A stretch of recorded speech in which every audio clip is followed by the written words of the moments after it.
Next on our agenda for this afternoon is our lovely colleague, Airdrie Curley, with Jill Parker, who is the parent of a young man.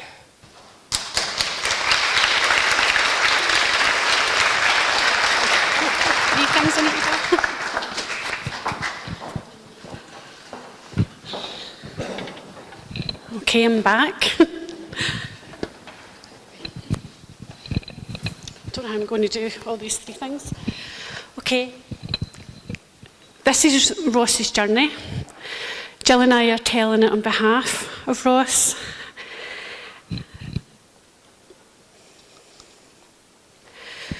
So this is the really important people that are in Ross's life. This is his dad, Jim, Ross and his mum. This is his older sister, Alexandra. This is his gran, who's here today as well. This is his granda. The first contact that we had with Ross as an organisation and his family was through the Shine Partnership. Ross's social worker had been at a talk regarding the Shine Partnership, where the subject had been about transition planning. It was later discovered that Jill had already met with Sam several years earlier, when Sam had been speaking at a partners and policy making programme, and she'd remembered Sea Change when Colin had went back to speak to her about it. So from this initial contact, Sea Change offered to undertake some planning work for Ross in preparation for his transition from education onto the next steps of his life. So myself and two of my colleagues, Claire, who I think is here today as well, with Ross's family, his social worker and his school, undertook meeting together to organise a planning day. This was held at Ross's school in Dundalk in Ayrshire. We all met at the school in preparation for the day, and everyone agreed what the roles would be. So I took into account before we held the planning day, I looked at planning reflective of a human rights-based approach, and I haven't wrote it down here. So as an organisation, we reflected all the planning in regards to the human rights-based approach. This empowered Ross and his family to know and claim their rights and increase the ability and accountability of Ross and the institutions who are responsible for respecting, protecting and fulfilling those rights. This enabled Ross greater opportunities to participate in shaping the decisions that impacted on his human rights. It also meant that we were able to support increasing the ability of those with responsibility, fulfilling rights, to recognise and know how to respect those rights, and to make sure that they were all held accountable. We also took into account planning reflective of the panel principles. When undertaking planning, we reflected on the principles below, ensuring that we met with them throughout the planning process. This included ensuring that all relevant people in Ross's life were able to participate. Where someone was not able to attend the planning day, I prepared questions that were sent out to them. This allowed everyone important to Ross the opportunity to send back their thoughts, their ideas and feelings, ensuring that they were captured.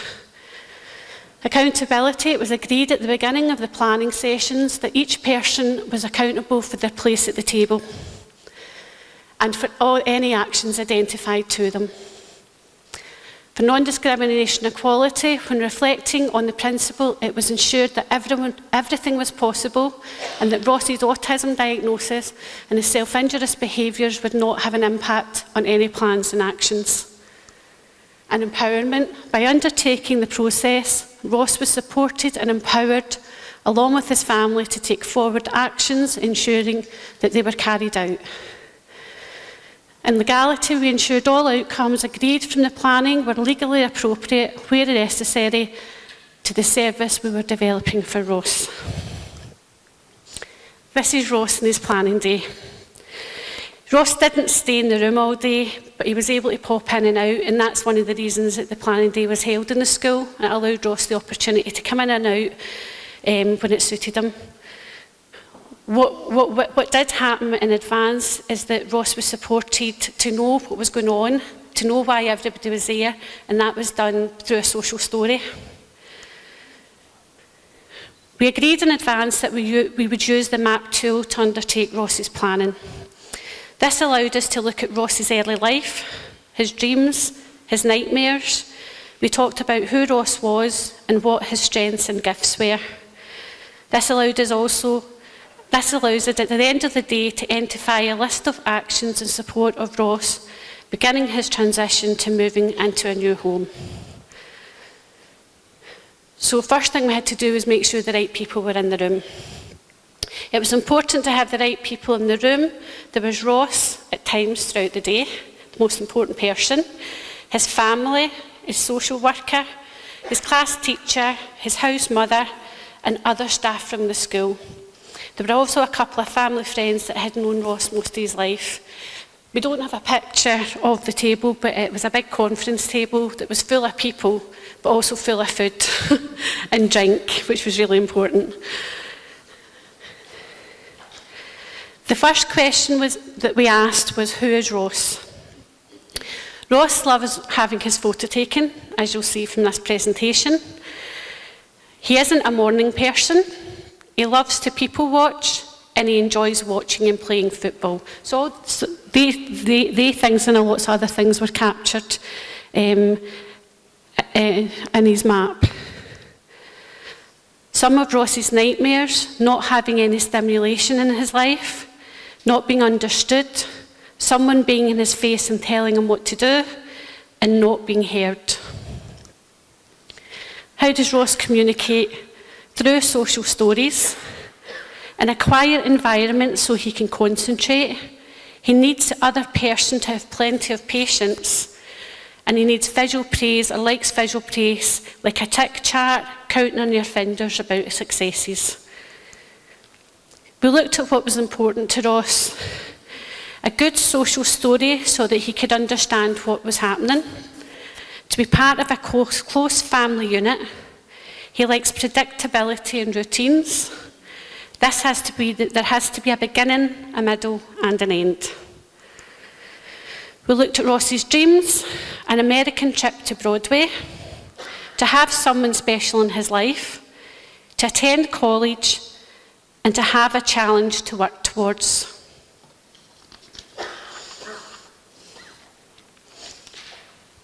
And lastly, we captured Ross's actions. Ross and his family needed to identify a provider that would support them to take this work forward. They needed to find a house, and they needed for Ross to be happy and prosper. And this is Ross's map, which has got pride of place in his bedroom at home, which at the moment is covered in tinsel, surrounded in tinsel and Christmas lights. So there's no way we were getting it here today.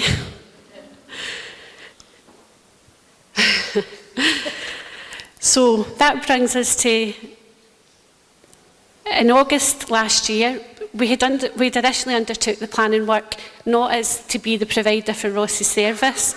We took it just to say we would undertake the work and moving forward. It was Ross's plan. Ross then took that to whoever the right provider for him was to be. But I got a phone call in August last year to ask us to go and interview, to be one of the organisations to go and work for Ross. So I asked one of the support advisor, Margaret, who is also in the room, to come along with me. I'd promised her that it was normally a nice informal chat over a coffee, telling others about sea change and answering any questions that we would ask. Was I wrong? After an hour and a half of quick-fire questions, in one of the smallest rooms, in one of the hottest days of the year, under spotlights, we were let out the room. But that might be just the way I remember it. I was delighted to receive the call that Sea Change had been chosen to work for Ross, and here we are today. I'm now going to pass you on to Ross's mum, who's going to tell you about Ross and his family and where he is at the moment.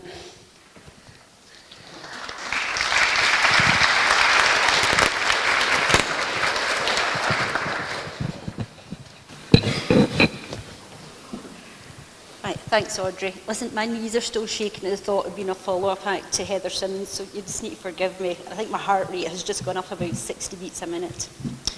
Right, I think it would probably be helpful to back in time a little, explaining some of Ross's history.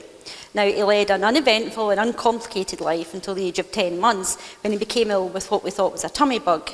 But that tummy bug was merely a flag and served as a flag to the beginning of a long series of hospital stays and consultations.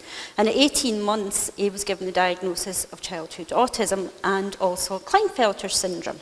That was a coincidental finding. Now, Ross went through our local council's pre-5 community assessment team at the age of 12 months. It started, it took 4 months. In those early days, you're going back maybe 18 and a half years ago, it literally was a postcode lottery as to whether your child would go through the programme. We lived in the correct postcode area, Ross went through the programme.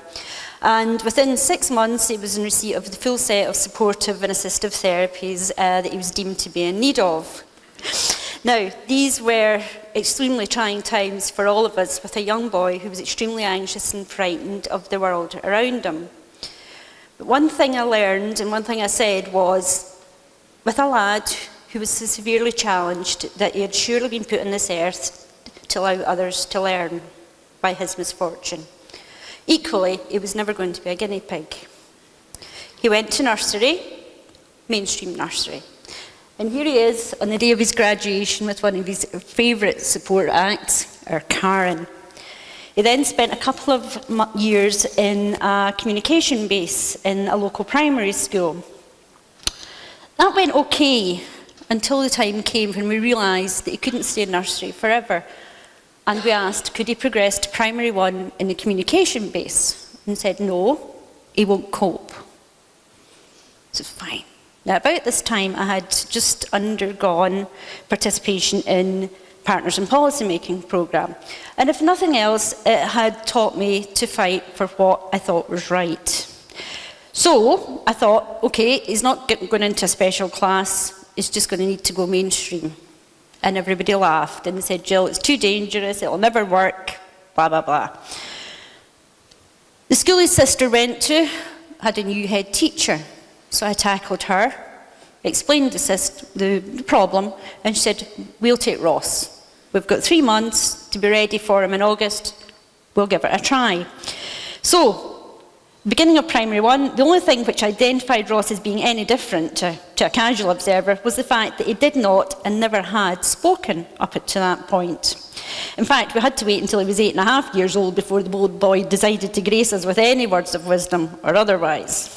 In fact, his first word, a joy to the ear, was uttered on a Saturday morning while in the bath and reflected a popular children's TV programme of the time. For those of you the right age, it was Dick and Dom's war cry, bogies. Yeah, well, enough said about that one. So, moving on. Oop. Sorry. He proceeded through primary 1 and by Christmas was pronounced the primary 1 child who had progressed most up to that point.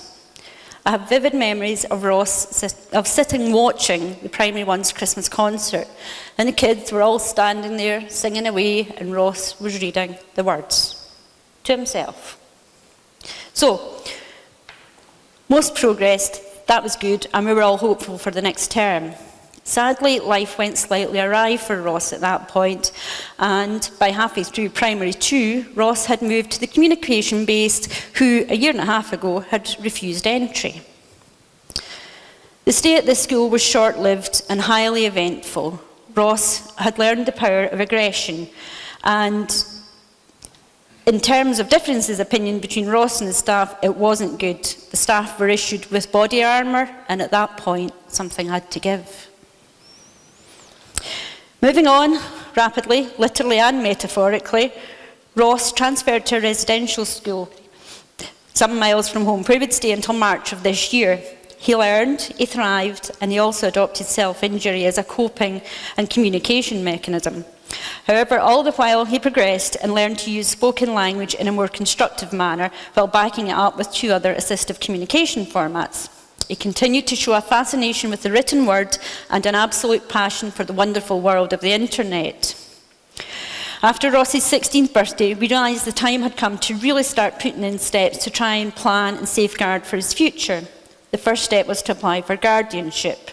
This process was uneventful, and we opted for financial and welfare guardianship, knowing that in the fullness of time we would hope to apply for some kind of tenancy for Ross. The thought of Ross living in a home of his own, he was never big on sharing anything, with support was a really scary thought. But I believed it to be the right way forward. I'm not, however, saying that this was the view of all our immediate family. My dad, known to the kids as Grumpy, always said that all he wanted was to be able to pop around, see Ross in his own house, make himself a cup of coffee, let Ross ignore him for half an hour, and then go back home. Whilst remaining one of Ross's biggest advocates, Dad was under no illusions about Ross's social skills. The transition process was slow to move on while Ross remained under the care of Children's Services. Last spring, as Audrey told you, we had an offer from Sea Change via the Shine Partnership to do some pro bono planning work around the transition process. I knew about Sea Change, having heard of them when participating in partners. Sam came out to visit us at home, and Jim and I spoke about what we thought we wanted for Ross's future, and indeed what we thought Ross would want for the future. Within a relatively short period of time, a planning day was arranged and held down at Dundalk. It was a marvellous opportunity for those who knew and loved Ross most to talk about the future and what it might look like, warts and all. It was also a scary process when we came to talking about the things which caused us all the most worry and concern, the nightmares. Ross came to join us for a time towards the end of the session, and all who know Ross well are under no illusion whatsoever that he came in, mentally noted who was present, what was being said, and more importantly, taking in what was written on his map. By midsummer, as a family, we agreed to invite several organisations to meet with Colin, Ross's social worker, my dad and I. The meetings were arranged with one slight change. Dad had become unwell, and it was agreed that Colin and I should take Dad's advice and draft in support from a friend and former colleague, Sandy. Now, Sandy was to prove a formidable and useful ally on the day. In working life, he's a senior teaching fellow at the University of Stirling, and if you check on him, he specialises in forensic mental health, personality disorders, violence and aggression, and mental health legislation. But if you ask Sandy about himself, he would say he has an interest in supporting friends, he's a knowledgeable doer, he has experience of putting policy into practice, and perhaps most importantly for us, is passionate about the empowerment of families and service users in decision making. We were very, very fortunate. We'd issued invitations to 3 organisations to come and meet with us to talk about what they would be able to offer Ross in a new life back in his local community in his own home. It's fair to say that Sandy gave them a fair grilling, which wasn't really our intention, but it did no harm. We were given very impressive statistics and details of outcomes, and felt by the end of the second meeting that we might be struggling to make a decision. The third organisation to meet with us was Sea Change in the form of Audrey and Margaret. Having been told they were there for an informal chat, I don't think in fairness they were ready for the force of nature and knowledge that was Sandy McComish. I can remember to this day the initial look of shock on Audrey and Margaret's faces. Sandy finished his piece and I went on to ask my few questions, and we had a brief chat about Sea Change and their ethos. Meetings finished, it was now time to start thinking about a decision. It was a process that I thought would be about facts, figures, outcomes, quality marks, but it didn't quite work out that way. I was worried because the decision I wanted to make was being based on a gut feeling. What the hell kind of a way was that to make such a huge decision about someone's life? Over the next 24 hours, I spoke to Sandy and Colin, as well as to the rest of the family. And the decision was made to ask Sea Change to take Ross's transition process forward. I can say now that the decision was largely made based on the way Audrey supported her colleague Margaret in what turned out to be slightly more than a blether over a cup of coffee. If this was the way Sea Change staff supported each other, then I felt it spoke volumes about the organisation's ethos. There was no big complicated decision-making process here. Work started rapidly soon after, with much toing and froing on the M77 by Sea Change staff, and one of my first jobs was to apply for Ross to be placed on the local council housing list. It was all becoming scarily real. By late August, we were all hard at work making this dream become a reality. We had unsuccessfully applied for one house locally for Ross, but at the beginning of September, an ideal little house became vacant, and we were told that Ross was at the top of the list. 14th of September 2016 was a momentous day. We received a call from the council to say that the house was being offered to Ross. His beloved Grumpy died several hours later without knowing that his greatest hope for his boy had just taken a further step to reality. Life became a learning curve, a massive one. We started giving serious thought to the type of people we wanted to support Ross, and I started to investigate Ross's position in terms of benefits, which it turned was woefully out of date. Every spare minute was spent scraping, painting, papering, making the house warm and comfortable for Ross and his team. Who knew that I would learn how to tile a kitchen? By February 2017, we had a staff, we had a house. Finances were in order, and it was really just a case of biting the bullet. Ross would leave Daldork on the 11th of March, 10 years and 1 month exactly to the day he had arrived there. So much excitement and so many tears. Now, Ross has been living in the house now for almost 8 months.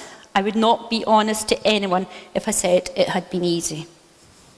I thought that, put simply, Ross would just love to have a house to himself and no one interfering with his belongings, with Mum and Dad able to visit more often. In reality, it's been really quite stressful, but that's not anyone's fault. A major issue at the beginning was that no matter how much we explained to Ross about him having a house of his own, he still just wanted to move back home with Mum, Dad and Alexandra. There has been no easy way to deal with this issue other than to keep reinforcing the positives about having a house of his own.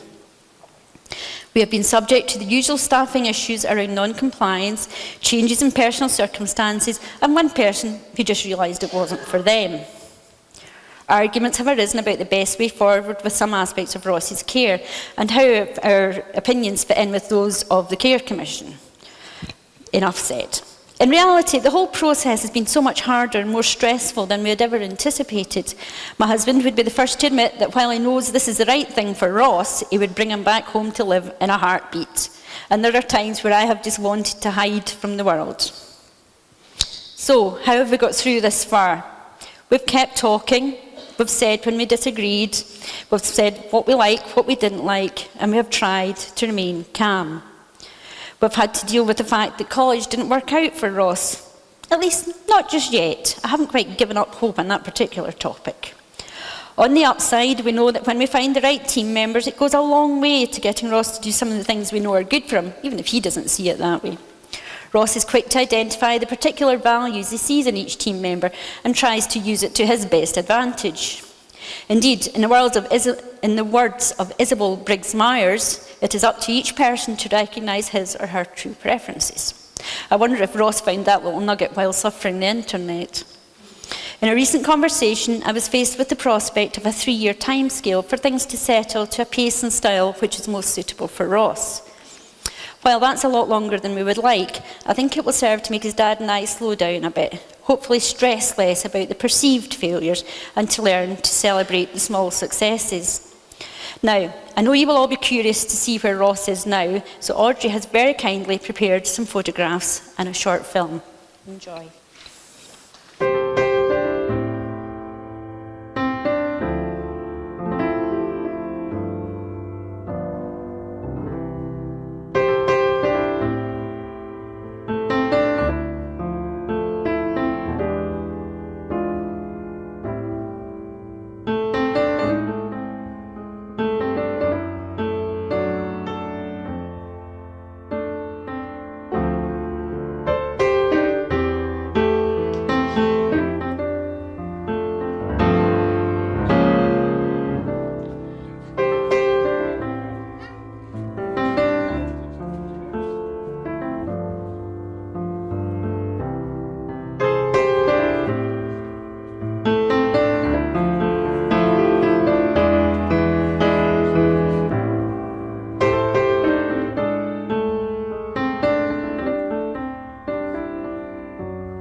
Right, that's us. Thank you.